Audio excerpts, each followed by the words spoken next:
Okay, so here we are looking at the far side. Last time you guys saw this was basically just a massive hole, and you can see, here's the new panelling right the way down the side of this bus. In this panel here, we have to make a special cut here. We have to make what we call a L cut in this one, because this whole side, if you buy this panel here, it's nearly $400 to buy that panel on its entirety. And these are one of these from the other side. So we take a quarter panel from the opposing side, which is the mirror image of the one that you've got, and we cut a strip out of it. And then this panel here is the sill panel, and also the bottom half of the door. So you can see here's where we burned it in. And if you look down that panel line, this is totally unfilled and just the first level of just a grind off with a grinding wheel and a zirconium disc. So if you have a look there, that's now all fitted up. And our next job is we've got to deal with this rusty arch here. So we've got the B-pillar, and then we've got this whole wheel arch panel to do here, and that's just the stuffer over the top of the petrol tank. So we're going to do that today, hopefully, cut that out. So that's the progress on this side.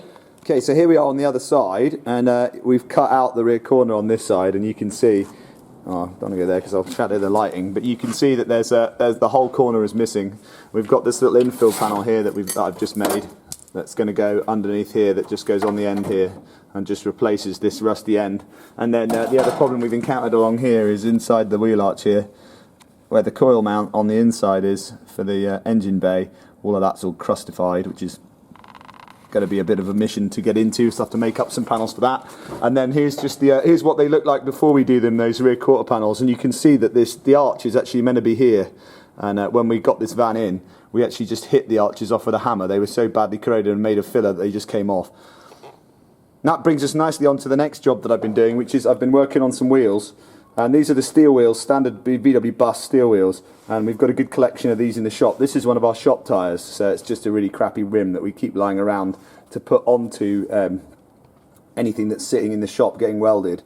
So I wanted some of these tidied up to put on my bay window, and they start life like this, and I'll come and show you what happens to them. So those wheels then move over here, and this is the shop's blasting cabinet, and it was one that I got second hand. It's very dark in this corner because we have got really limited lighting.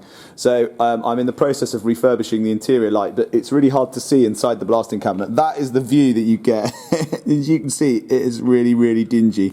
We need to replace this glass too. Well, it's actually plastic, and it hasn't got any tear-offs left.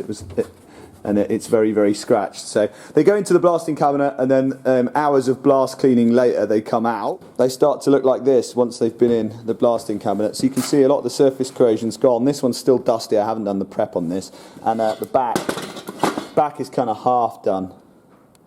So once those have all been blasted up to bare metal and cleaned off, especially the area where the tyre bead goes on the inside here, once those have all been blasted off, they then get put in a coat of etch primer, which is like an acidic primer that eats into the surface of the steel and bonds onto the bare metal. So once we've etched those, then they're ready for like a spray prime, and I'll show you what happens to those in the final stage of their process, and then we'll go check out the finished lowered front end on my van. So this is the tent, and this is like basically a gazebo tent that's up inside my shop, and this is meant to be my YouTube filming area, but as you can see, it's become a bit of a general dumping ground over the winter. It's been really, really windy as well, so it's very hard to film up here when the whole shed is vibrating and you can't actually hear me speak.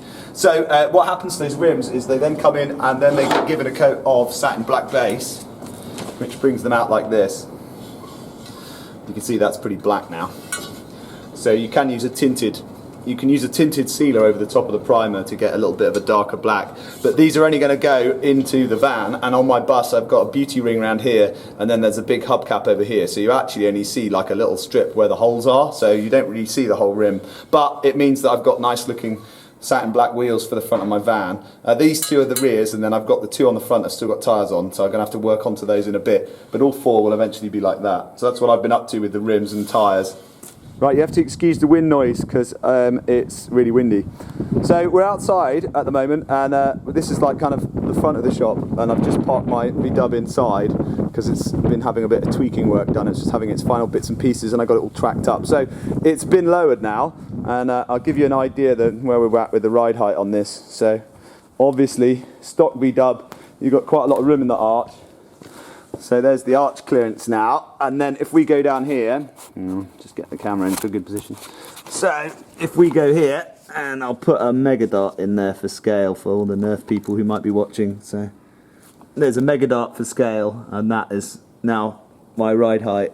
So that was just with a set of drop spindles from Type 2 Detectives, and that's now everything basically outboard of the chassis member is all new. So that's what I've been doing with mine. That's now quite low, and I like the stance. It sits just about how I want it. It's just got a bit too much rake at the moment. There's about a 20-degree rake, so I've just got to change the backs. And the other thing that's here is this one, which you may remember from the last time when we had a few pictures. I put some stuff up on my Facebook about this. This was one that we found that was right next to the sea, and the water had been basically breaking over this van for about 8-9 years. And this is what it looked like when it came in.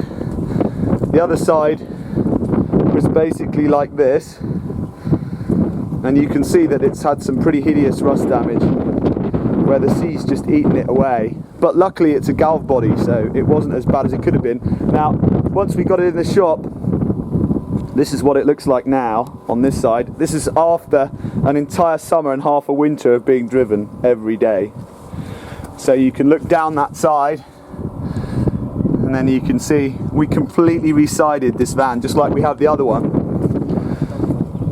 And that's the new colour it's going to be. That's VW Taubenblau, or Dove Grey, Dove Blue, and you can see that that is quite a big difference, and that panel comes in right up here.